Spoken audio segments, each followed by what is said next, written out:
Good morning, ladies and gentlemen, and my fellow Americans. I got to get my notes. See my notes. This is pretty serious. It's Lenny Ladner. It's May 3rd. I'm in Harrisville, Pennsylvania. Quick Trip. Great place. Anyway, I got a call yesterday on my phone from somebody who asked me a very leading question. Mr. Ladner, how are you planning to comply with the e-log mandate? And I said, why do you want to know? Well, we have the best system and I want to be of service to you. I got to look at my notes now. E-log mandate. You could take your e-log mandate, you could shove it where the sun don't shine to start with. But I said, you know what? Imagine if the government made a mandate that anybody over 60 years of age needs to kill themselves. I'm sure this guy would be very, very happy to sell the cyanide pills or sell the Zyklon B gas, you know? That's the kind of attitude these opportunists have. You know, I got a question about these e-logs.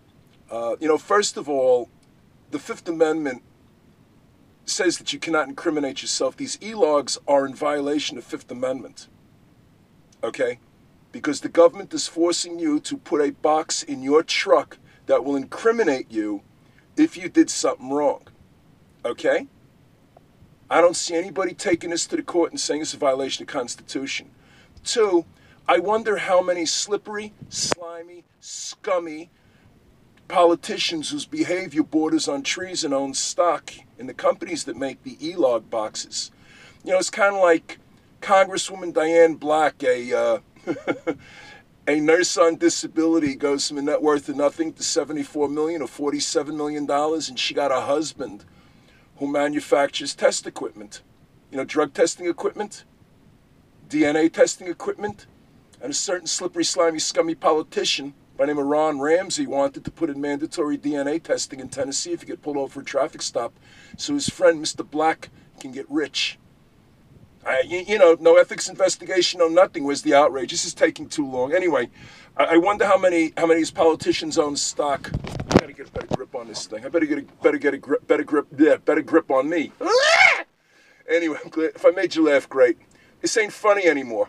I wonder how many of these politicians own stock in these companies. You know, there's a certain group in Kansas City. They're very good at occupying your time and taking your money away. I'm not mentioning names. But you know what? They wouldn't give me one line of type in 2008 when I ran for U.S. Senate. I don't forget.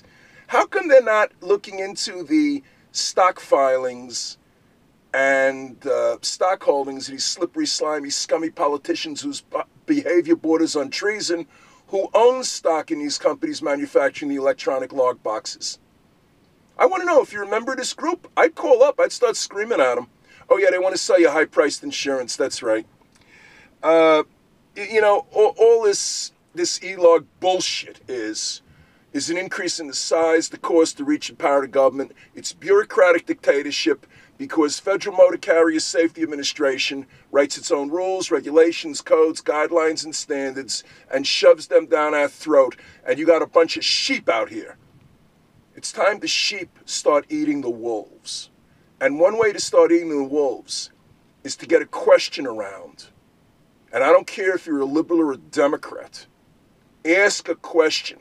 Why are they advocating an increase in the size, the cost, the reach, and power of government as a solution to our problems? I don't think we have any problems that aren't created by the government. Anyway, the simple solution to this e-log mandate is to have Congress cut off the money to enforce it. And if I get into the House of Representatives, I'm not only going to cut off the money to enforce it. I'm going to cut off all of the money for these agencies.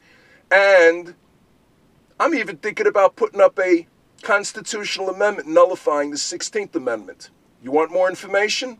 www.ladner, Ladner, 4 Congress. That's the number 4.